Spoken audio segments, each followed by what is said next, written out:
Bueno, tenemos algunos de los temas que mencionamos justamente recién en agenda, como para por lo menos analizar, ver qué es lo que está pasando con todo esto, ¿no? Digo, porque arrancamos ya sorprendidos la semana pasada con un, ya doble asesinato en la Plaza de los Dos Congresos, que si bien parece que viene por otro lado, de todos modos fue en un escenario que llama un poco la atención.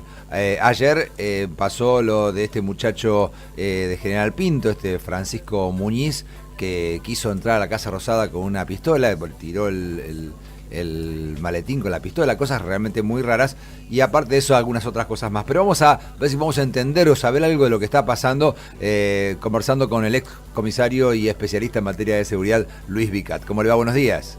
Buen día, un gusto escucharlos. Igualmente, gracias por atendernos, Bueno, ¿cómo analizamos primero que nada esto que pasó ayer, ¿no? Este intento de ingreso a la Casa Rosada con una pistola por este muchacho.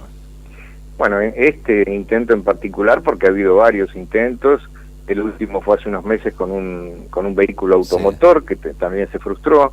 Bueno, este intento lo podemos analizar desde dos vectores. Primero, la respuesta del primer anillo de seguridad fue óptima, y por supuesto no permitió el ingreso de esta persona que intentó justamente ingresar de una manera muy burda, ¿no? Fingiendo una reunión pautada que no existía.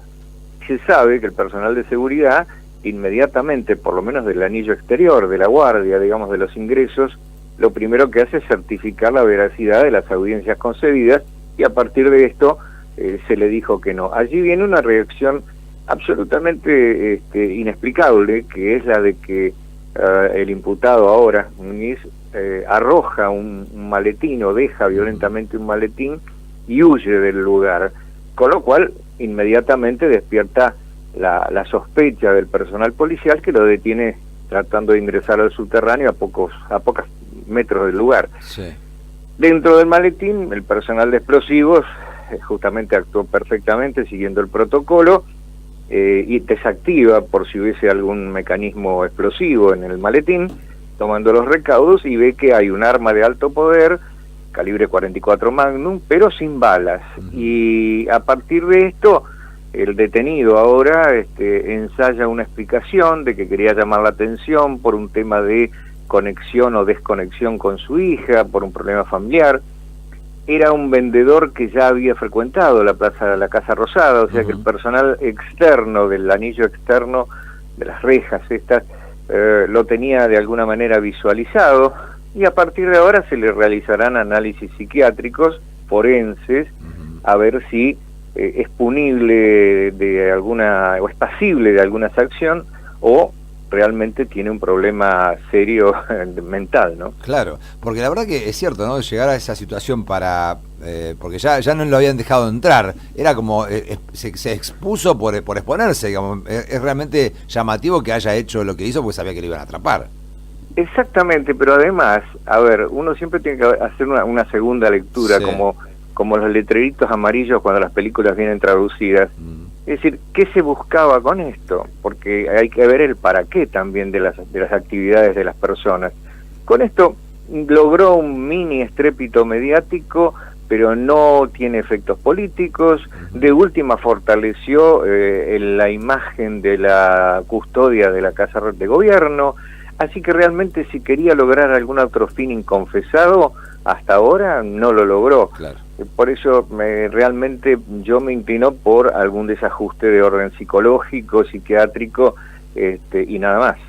El hecho de lo que mencionaba yo al principio, ¿no? Esto que el asesinato del diputado Olivares y del funcionario Yados, ahí en la zona del Congreso, que parece que viene por otro lado, pero que haya sucedido en la zona del Congreso, ¿a usted no le parece realmente particular?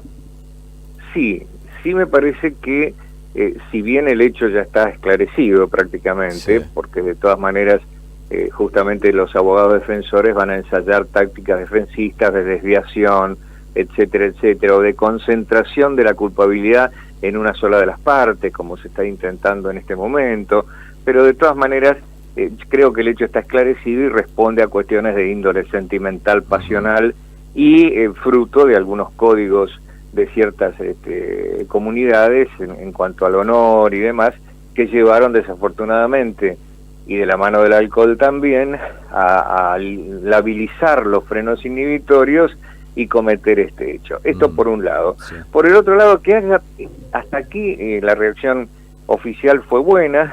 Además, elegir un lugar para hacer eso con una cámara enfocando, realmente parecía una escena de una película programada. Sí. Todo mal. Pero de todas maneras, lo que sí se puede decir, y en eso coincido, que esta se supone, con Puerto Madero y Plaza de Mayo, una de las zonas más custodiadas y vigiladas por la calidad de las personas, digo, la calidad política, sí, por lo menos mientras ejercen el cargo, de las personas que allí transitan, habitan inclusive en los alrededores, en los aledaños del Congreso y demás. Por lo tanto, se supone que es una zona de saturación policial preventiva muy importante, ¿no? Que haya estado tanto tiempo un auto estacionado con más de dos o más personas adentro, inmediatamente a los 15, 20 minutos de alguna patrulla que pasa 3 veces y ve este auto estacionado detrás de un colectivo sin hacer nada con gente adentro, debería, a mi juicio, a mi modesto saber y entender, por lo menos haber determinado un protocolo de identificación de esta gente, ¿no? O por lo menos quizá tiraron la chapa y la chapa no tenía secuestro, porque hasta eso hicieron, usar un auto que era de ellos, y entonces dijeron, no, hay gente que por ahí está esperando, pero en esas zonas que son de alta criticidad, por la calidad de la gente, sí se hubiese impuesto un control por parte del personal de los caminantes en cuanto a o algún móvil que se acercara y dijera, ¿qué les está pasando? ¿Se les rompió el auto? Quizá estaban esperando el Automóvil Club. En fin, vaya a saber. Y en definitiva una rápida respuesta, porque la verdad que tardaron bastante en reaccionar, digamos, para poder, los dejaron escapar tranquilo, digamos. Sí, esto se nota claramente en el video. Claro. No hubo un escape profesional, digamos, con un auto rápido, sino que hubo una especie de control visual de la tarea y luego descarte de las vainas y algunas municiones no usadas, otro error garrafal que aleja el tema del sicariato, ¿no? Y lo pone a un nivel cuasi infantil. Y en ese lapso no se observó la llegada de patrulla alguna, y sí luego un caminante que se acerca, pero ya para esto habían pasado varios minutos. Claro. Vicat, lo cambio por un lado de tema, con el tema de las amenazas de bomba que ayer han sido recurrentes tanto en estaciones de trenes como también en la Casa Rosada y en el Congreso. ¿Qué es lo que está pasando? ¿De dónde viene esto? ¿Qué análisis hace usted? Bueno, yo un análisis político del tema. Es decir, hoy hay que hacer un análisis político de todo, ¿no? En general. Y es difícil que nos equivoquemos. Esto me recuerda a la famosa Operación Monstruo de los años 56, 57, en donde el peronismo de la resistencia colocaba, y ya no amenazaba, porque en aquella época sí colocaba explosivos en las vías de los trenes, en algunos lugares. Era parte de una operación, de una suerte de contraofensiva perdidosa que se hacía contra la dictadura que había tomado el poder. En el caso de las amenazas es mucho más fácil todavía, si bien es mucho más peligroso porque se ha avanzado tecnológicamente y la detección de la llamada es mucho más rápida y mucho más certera hoy que años atrás.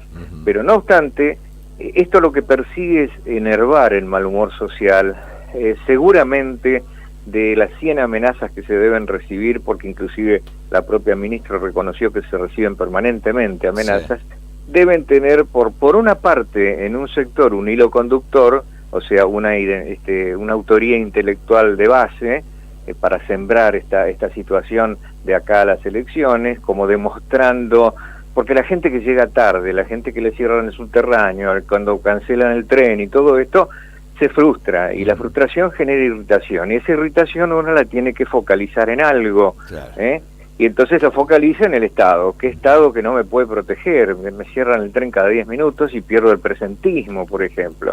O sea que yo lo leo desde este punto de vista. Y después está lo que se llama la réplica, es decir, aquella gente que replica, adolescentes o de pronto gente que no tiene mejor cosa que hacer o que está resentida por algo, que no consigue trabajo, etcétera, etcétera, y esa frustración la canaliza con este tipo de llamadas anónimas que se cortan y no se pueden dejar de verificar, porque si no es como Pedro y el Lobo, el día que pase, claro, claro, va a ser un problema, ¿no? Sí, dice del Ministerio de Seguridad, dijeron que ya había un hombre detenido por este tipo de sí, amenazas.